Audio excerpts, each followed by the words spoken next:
a digital apocalypse, or a massive technical failure. Today, the United States woke up to an eerie silence. Verizon, one of the world's largest telecommunications giants, saw its network collapse, leaving millions of screens frozen with no service alerts. From the deep corridors of Washington to the bustling streets of New York City, this silence was not just a loss of connection, it was a jarring reminder of how fragile our modern existence truly is. What began at dawn quickly spiraled into a national crisis. Social media platforms were flooded with messages from frustrated and anxious users unable to use their phones. However, the real danger was far greater than missing personal calls. When access to emergency lines was severed, local governments were forced to take to the streets to warn the public.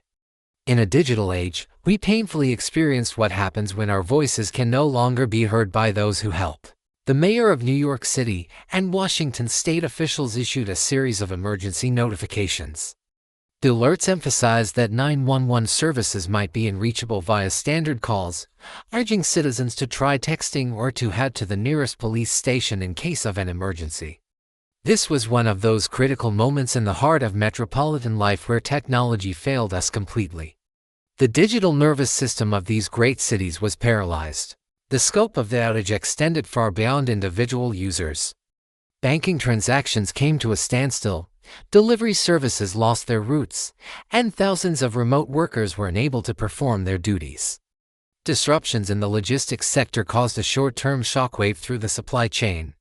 In a global financial hub like New York, where every second counts, a loss of connectivity translates directly into millions of dollars in lost productivity and labor. Technical experts mobilized to identify the cause of an outage of this magnitude.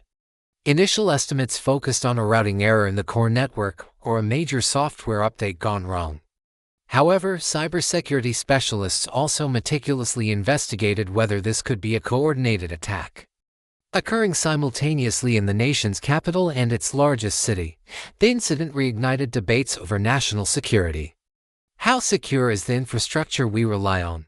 By noon, long lines had formed outside Verizon stores. People simply wanted to make sure their devices weren't broken. Store employees tried to calm the angry crowds with limited information. This scene illustrated how quickly a digital society can slide into chaos when disconnected.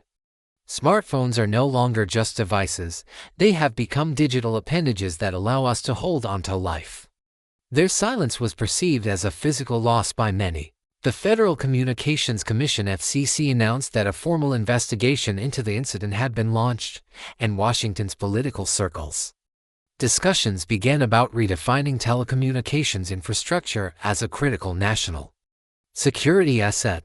If a technical glitch at a single company could paralyze the nation's capital and its financial center, wasn't this a national vulnerability? Senators began questioning the backup systems of tech giants. The economic toll worsened as the years passed. Retail giants suffered significant revenue losses because point-of-sale terminals failed. Small business owners had to turn away customers who didn't carry cash. While operations at the New York Stock Exchange weren't directly hit, the loss of communication with field teams peaked operational risks. Every minute those invisible cables were severed meant millions of dollars evaporating from the American economy. Hospitals and healthcare centers also took their share of the blow. In some facilities, internal communication systems between doctors and nurses collapsed. Coordination with ambulance crews during emergency patient transfers had to revert to old-fashioned radio systems. Modern medicine's reliance on data and speed faced a major trial in the absence of a network signal. Fortunately, critical life support units were not directly affected by the communication outage. Conspiracy theories spread rapidly across social media. Some users claimed it was a rehearsal for cyber warfare, while others pointed to solar flares. Misinformation found ample space in the void created by the outage. Official authorities urged the public to follow only reliable sources. However, for millions unable to access digital platforms, radio broadcasts once again became the most trusted source of information in a world that had suddenly gone dark. Disruptions also occurred in the New York City subway and public transit lines. As contactless payment systems and digital ticketing apps went offline, crowds bottlenecked at turnstiles. City management had to open turnstiles for free at certain points to keep the city moving. A technological failure was slowing the flow of the physical world, upending the daily routines of millions. The rhythm of the city had slowed down right along with the network signal. The CEO of Verizon released a video message toward the evening.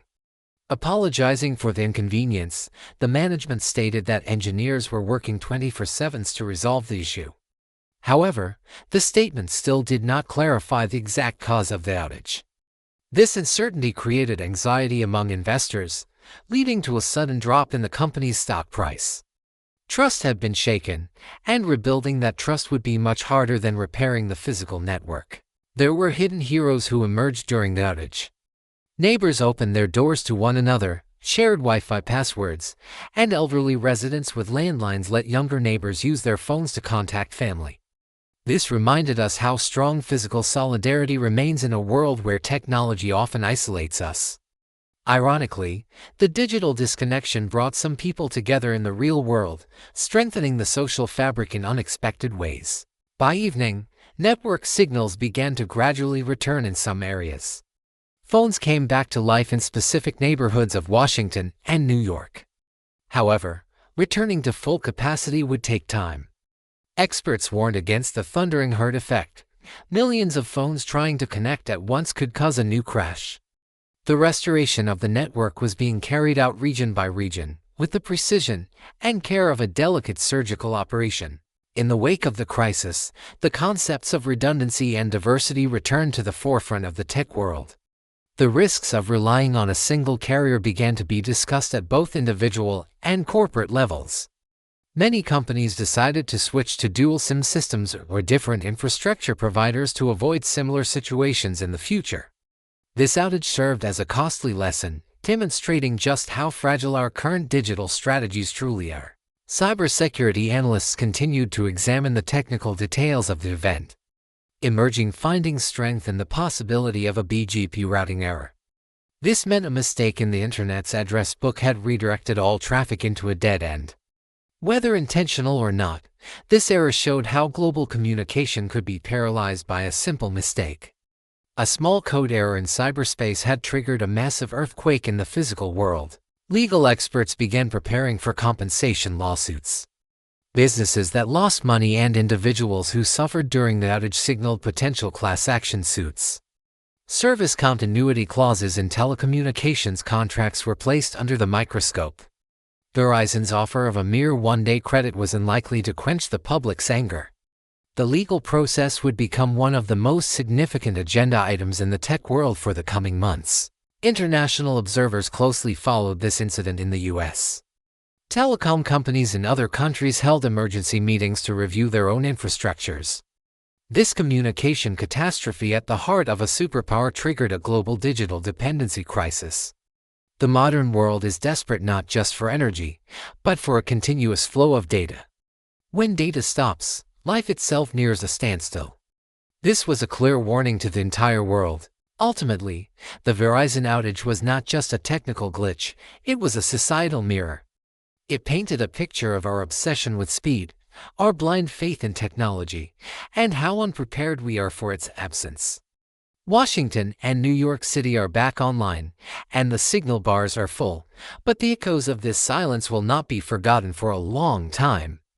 The future requires not only smarter systems, but also knowing what to do when those systems fail. The silence may have ended, but the conversation is just beginning. How did this outage impact your day? And are we too dependent on a single signal? Share your stories in the comments below. Don't forget to hit the like button and subscribe to stay informed on the pulse of technology and global security. Stay connected, stay prepared, and we'll see you in the next deep dive. Thanks for watching.